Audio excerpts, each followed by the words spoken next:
Bangsering adalah salah satu pantai di Banyuwangi yang pernah mengalami kerusakan ekosistem akibat penggunaan alat tangkap ikan yang tidak ramah lingkungan. Meskipun menjanjikan hal yang besar, namun hal itu hanya bersifat sesaat jika dibandingkan dengan dampak kerusakan yang bersifat jangka panjang. Cara tersebut sama sekali bukan solusi. Alih-alih menguntungkan, namun sebenarnya justru menciptakan masalah baru. Pencemaran air laut, perusakan terumbu karang, dan berkurangnya pasokan ikan secara drastis. Kita perlu peduli, karena kita tidak hidup hanya untuk hari ini. Kini, para nelayan Bangsering memahami pentingnya cara yang baik untuk mendapatkan hasil yang baik, beralih agar pantai kembali pulih. Sebelum tahun 2008, itu kondisi masyarakat di sini hampir sama dengan kondisi nelayan-nelayan di daerah yang lain.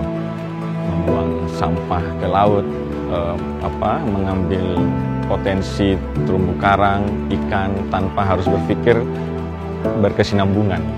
Pola pikir penangkapan dengan cara merusak seperti ngebom dan potas itu sudah dilakukan di sini sejak 3 generasi. Data yang kita ambil pada tahun 2008 awal, tutupan terumbu karang yang ada di tempat ini hanya tinggal 13%. Artinya 87% terumbu karang sudah rusak. Dan ini biasanya seimbang dengan jumlah ikan, di mana ikan bisa kita pastikan juga menurun sangat drastis, yaitu tinggal kurang lebih 13-15% yang ada di Selat Bali ini. Menangkap ikan dulu itu kita kan dari turun-temurun itu sudah menggunakan potas, Mas. Jadi menggunakan cara-cara seperti itu sudah biasa dengan kita. Artinya kita fasih dengan melakukan cara yang menangkap ikan dengan potas, dengan bom, itu sudah biasa. Dan bahkan kita tidak ada rasa bersalah sedikit pun dengan cara menangkapnya. Dan kita tidak tahu bagaimana anak turun kita, cucu kita, itu kita tidak tahu. Yang penting pada saat itu kita menangkap ikan, dapat ikan, hasilnya dijual, dimakan. Jadi tidak ada arah bagaimana langkah selanjutnya, bagaimana nanti anak cucu kita. Itu tidak ada, kita terpikir ke sana itu tidak ada. Ini sangat mempengaruhi terhadap hasil tangkapan nelayan. Begitu juga terhadap nilai ekonomi masyarakat sekitar yang ada di tempat ini. Sehingga membuat nelayan pada saat itu melakukan aktivitas penangkapan ke luar daerah atau bahkan sampai ke beberapa provinsi-provinsi lain. Kita mencari ikan sudah bukan di perairan Selat Bali lagi.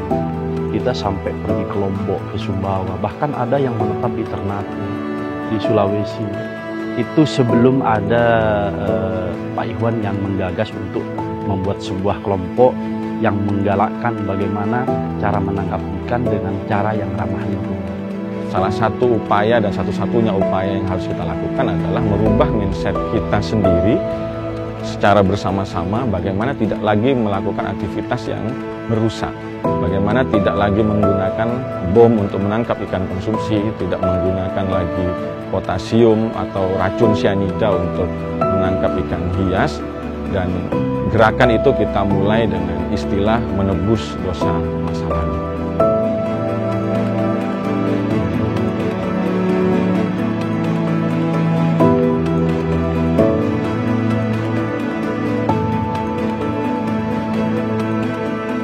Kesadaran penuh akan keselarasan antara lingkungan dan manusia menjadikan kelompok nelayan Bangsering di Banyuwangi mencari cara untuk memberi kembali kepada alam. Karena kita percaya bahwa alam yang baik akan membentuk manusia yang baik. Pengembalian ekosistem pun menjadi fokus utama kami. Dan salah satu cara yang kami tempuh adalah dengan penanaman rumah ikan atau dikenal dengan istilah fish apartment.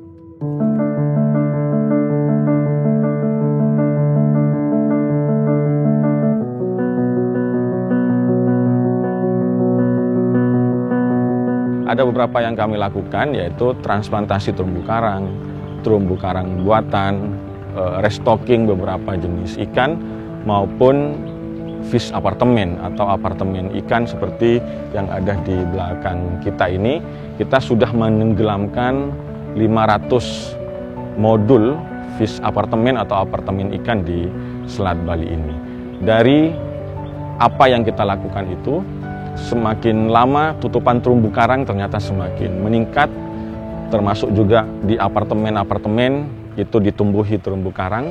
Kemudian kita melakukan penelitian sehingga beberapa jenis ikan yang awalnya sudah hilang dari Selat Bali ini mulai datang lagi, seperti Nemo dan yang lainnya itu sudah mulai datang lagi.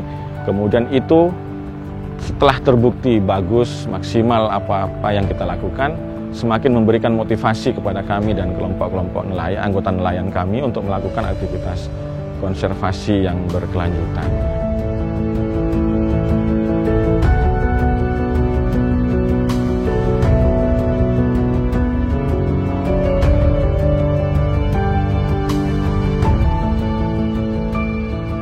Seperti halnya apartemen yang dihuni oleh manusia yang memiliki prinsip pemanfaatan keterbatasan ruang untuk dapat menampung orang lebih banyak dibandingkan rumah biasa, yang tentu saja juga berdampak pada meningkatnya integrasi layanan yang ada pada hunian tersebut, di mana kita mengadopsi pendekatan ini terhadap ekosistem kelautan. Maka hasilnya adalah sarana kembang biak ikan yang memudahkan proses penangkaran, menunjang revitalisasi terumbu karang, serta menjaga populasi ikan untuk tetap tumbuh tanpa harus banyak mengorbankan jumlah hasil tangkapan. Rumah ikan atau fish apartment mendefinisikan ulang bagaimana ekosistem laut memberikan manfaat kepada manusia. Karena konsep ekosistem buatan yang selama ini populer untuk daratan, kini bisa diterapkan di lautan lepas. Jadi memang analoginya hampir mirip ya dengan apartemen yang kita kenal ya. Jadi untuk apartemen ikan atau rumah ikan ini adalah sebenarnya suatu fasilitas ya untuk bagaimana ikan ini melakukan koloni ya, mulai dari dia bertelur di situ, kemudian juga berkembang biak ya, mencari makan dan sebagainya. Sebetulnya ini meniru fungsi alami daripada habitat ikan sendiri. Jadi bagaimana supaya ikan nyaman berkembang biak di apartemen atau rumah ikan itu. Dampak yang kita harapkan dengan intervensi rumah ikan di beberapa wilayah perairan, khususnya di perairan yang memang sudah mengalami degradasi atau kerusakan habitat atau lingkungannya, seperti di Banyuwangi tadi adalah kita harapkan akan terjadi pemulihan kondisi stok sumber daya ikan ya. Kemudian juga habitat daripada lingkungan perairannya juga semakin baik ya. Tadi habitat itu tempat ikan mulai dari bertelur ya, mengasuh, memijah dan sebagainya. Dan yang terakhir adalah bagaimana supaya kelimpahan atau stok sumber daya ikan ini menjadi bertambah ya, menjadi semakin melimpah sebagai sumber mata pencarian nelayan yang selama ini memang sangat tergantung daripada penangkapan ikan.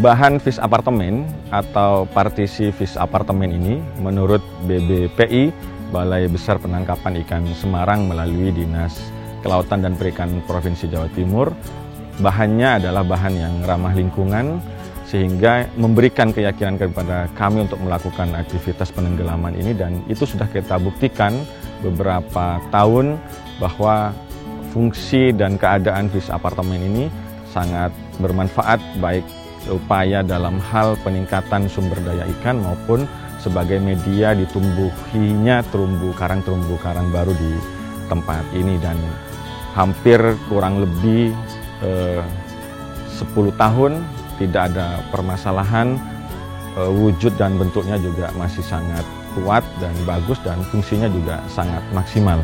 Bahkan beberapa jenis ikan banyak yang berlindung di dalam fish apartemen, berkembang biak, bahkan juga menempelkan beberapa telurnya di beberapa tali-tali atau rumbai yang ada di fish apartemen yang sudah kita pasang di tempat ini.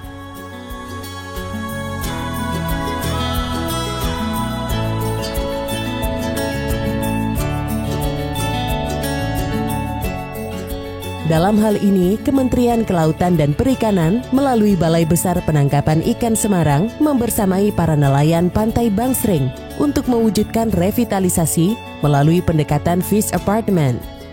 rumah ikan mempunyai banyak celah atau sekat seperti layaknya bangunan menyerupai apartemen yang tersusun dari partisi berbentuk hampir persegi yang kemudian dirangkai menjadi submodul. Submodul kemudian membentuk susunan sebanyak 5-6 tingkat dan jika terdapat 2-3 susunan submodul akan menjadi satuan modul rumah ikan.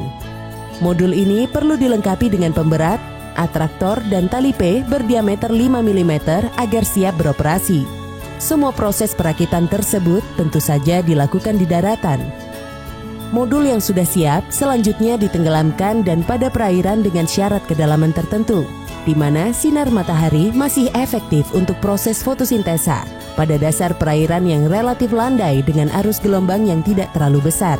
Sesuai definisi pada Standar Nasional Indonesia SNI nomor 9016 tahun 2021 bahwa rumah ikan atau fish apartemen merupakan salah satu model terumbu buatan berbentuk plastik PP yang terdiri dari partisi, submodul, partisi perangkai, modul, koloni, dan grup. Rumah ikan dapat berfungsi sebagai tempat berpijak ikan, tempat mencari makan, dan tempat pelindungan bagi anakan ikan. Seiring berjalannya waktu, rumah ikan atau fish apartemen hasil inovasi BPPI terbukti mampu dan efektif dalam memulihkan sumber daya ikan pada perairan yang mengalami degradasi lingkungan.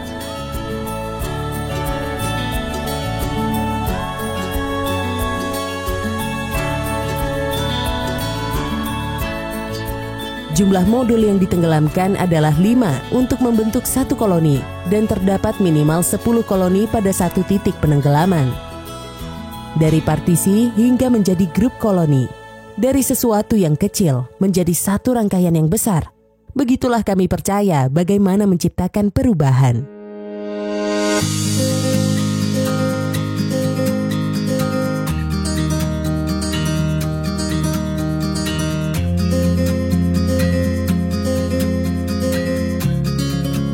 Kita memiliki UPT atau unit pelaksana teknis namanya Balai Besar Penangkapan Ikan atau BBPI di Semarang. Jadi UPT inilah yang menginisiasi ya, mulai daripada mendesain apa itu rumah ikan ya atau apartemen ikan, kemudian juga membuat prototipenya ya, dan juga memproduksi rumah ikan itu, dan selanjutnya melakukan sosialisasi dan pelatihan kepada para nelayan atau masyarakat pengguna daripada apartemen atau rumah ikan.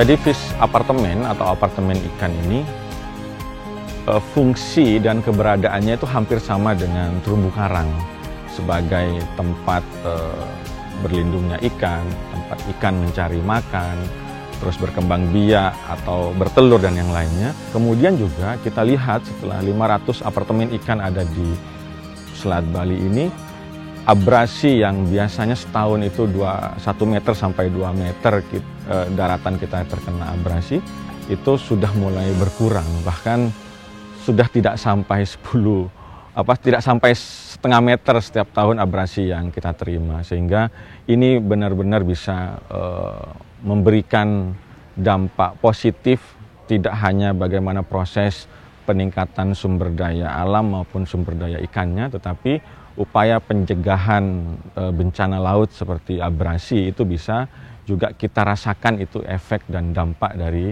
pemasangan fish apartemen yang ada di tempat ini.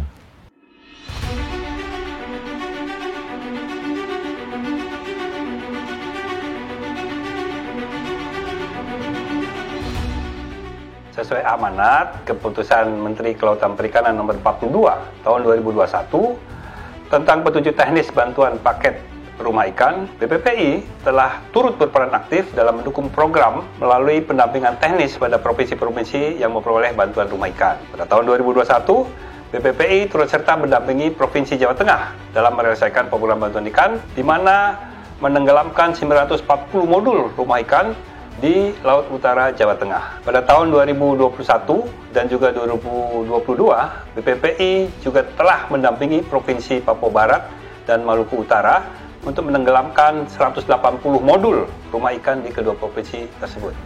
Untuk kelompok nelayan yang ingin mengakses atau memperoleh bantuan rumah ikan dari pemerintah pusat ya, KKP, bisa saja mengajukan usulan atau proposal kepada Dinas Kelautan Perikanan kabupaten atau kota, dan kemudian selanjutnya dilakukan verifikasi oleh Dinas Kelautan Perikanan provinsi ya. Setelah itu baru usulan itu disampaikan kepada Direktorat Jenderal Perikanan Tangkap Kementerian Kelautan dan Perikanan untuk ditindaklanjuti. Mekanisme bantuan dimulai dari permohonan melalui Mandiri ataupun Dinas Kelautan dan Perikanan untuk kemudian diseleksi oleh Dinas Kelautan dan Perikanan Provinsi. Hasil seleksi berupa daftar penerima bantuan ditetapkan oleh kuasa pengguna anggaran Satuan Kerja Tugas Pembantuan. Kemudian dilakukan filtrasi dalam tahap provinsi dengan merujuk kepada peraturan perundang-undangan. Proses distribusi dilakukan oleh pihak ketiga dengan pendampingan dari Balai Besar Penangkapan Ikan, Dinas Kelautan dan Perikanan Kabupaten atau Kota, serta penyuluh. Setelah semuanya terimplementasi, penerima bantuan memberikan laporan kepada Dinas Kelautan dan Perikanan Provinsi, yang kemudian diteruskan kepada Direktur Jenderal.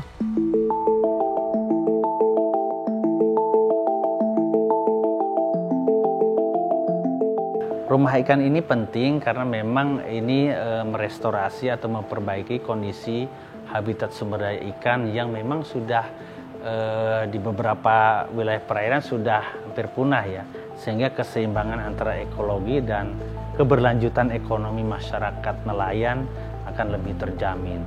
Yang kedua, rumah ikan ini memang praktis ya, dibuat dari bahan yang ramah lingkungan ya, simple atau mudah, sehingga bisa dilakukan proses produksi yang secara masif ya untuk dilakukan oleh masyarakat.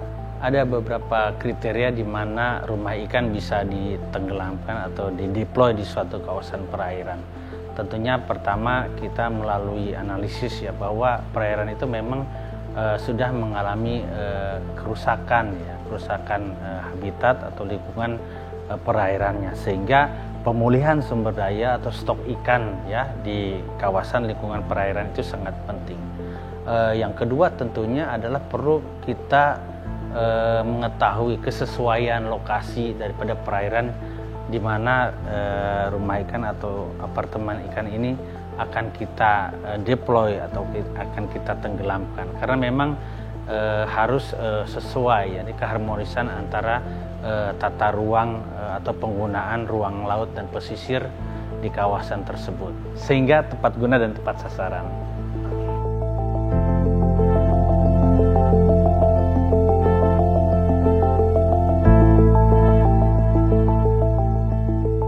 Implementasi dari rumah ikan atau fish apartment ini tentu telah membawakan serangkaian manfaat kepada para nelayan Pantai Bangsering, Banyuwangi.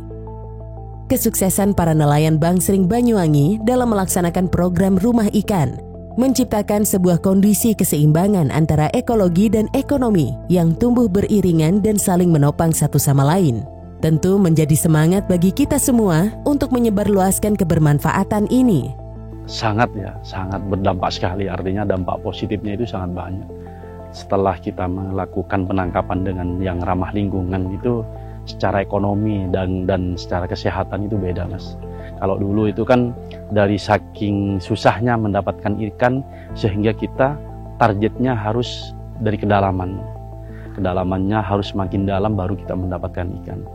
Dulu pekerja bukan pemodal, pekerja itu mendapatkan 75.000, 100.000 itu sudah besar. Sekarang pekerja saja satu hari bisa 250 sampai 300. Dengan adanya 500 apartemen ikan di tempat ini, baik yang kita letakkan atau kita tanam di daratan yang agak sedikit dangkal maupun yang sangat dalam, itu juga bisa memberikan salah satu pemandangan baru bagi para pengunjung atau para wisatawan yang datang.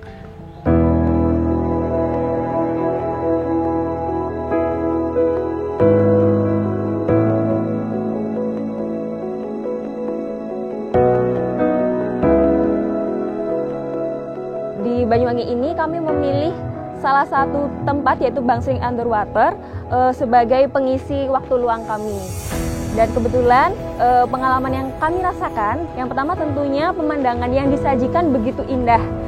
Kemudian untuk spot-spot foto snorkeling sendiri juga cukup banyak ya. Tadi ada spot foto Nemo ya Mas ya. Kemudian ada spot foto yang menjadi ikon Banyuwangi yaitu Patung Gandrung. Kemudian juga ada apartemen ikan-ikan.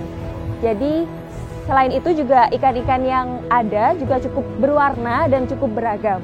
Dan kami merekomendasikan para wisatawan semua yang berkunjung ke Banyuwangi untuk datang ke Bangsering Underwater.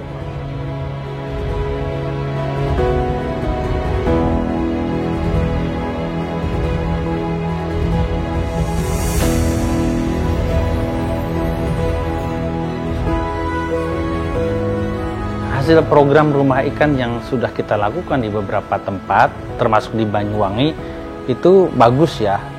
Terlihat meskipun agak dalam waktu jangka panjang ya, 1-3 tahun ya tentunya. Jadi mulai terlihat koloni-koloni ya, biota, kemudian juga perbaikan daripada stok sumber daya ikannya dan habitat sekitarnya. Sehingga tersedia atau terjamin stok sumber daya ikan yang lebih baik dibandingkan sebelumnya.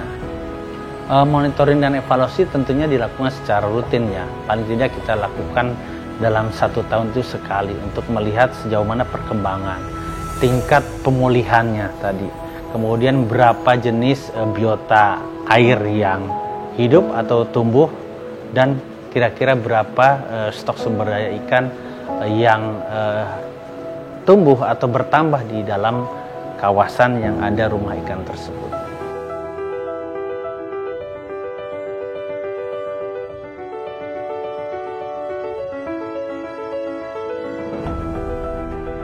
Makanya saya sangat menyarankan terhadap teman-teman nelayan, tolong ini dijaga baik, dan ini sudah hasil kita bersama, sehingga adanya konservasi, adanya fish apartemen, adanya rumpun dasar serta terumbu karang buatan, ini sangat berdampak sekali terhadap nelayan. Satu, permodalannya tidak terlalu banyak. Yang kedua, kita sudah tidak terlalu jauh-jauh untuk mencari ikan hias di sana.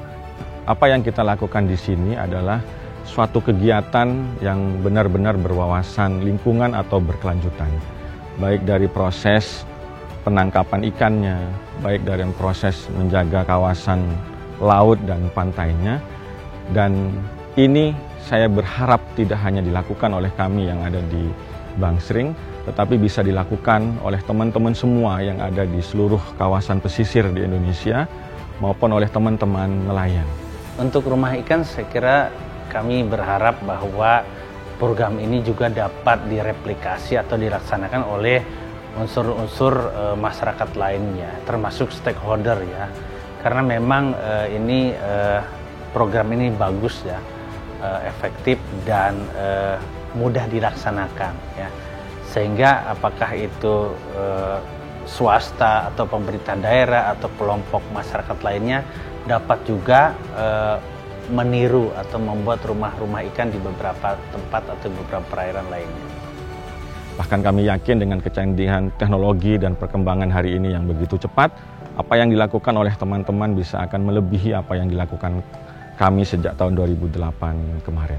Kuncinya sekarang adalah kita fokus dan benar-benar tekun untuk melakukan upaya konservasi dan menjaga lingkungan ini. Kalau itu yang benar-benar kita lakukan, maka siapapun saja akan datang, tidak hanya orang, rupiah maupun bantuan dari beberapa kementerian, dari beberapa perusahaan maupun BUMN, itu akan datang sendiri ke tempat kita ketika kita benar-benar bisa membuktikan bahwa kita bisa mengelola dengan baik bantuan itu, bahkan bisa memberikan manfaat kepada masyarakat sekitar dari bantuan itu. Bagi kami di sini, bahwa ternyata alam semakin dilestarikan, mereka akan semakin mensejahterakan.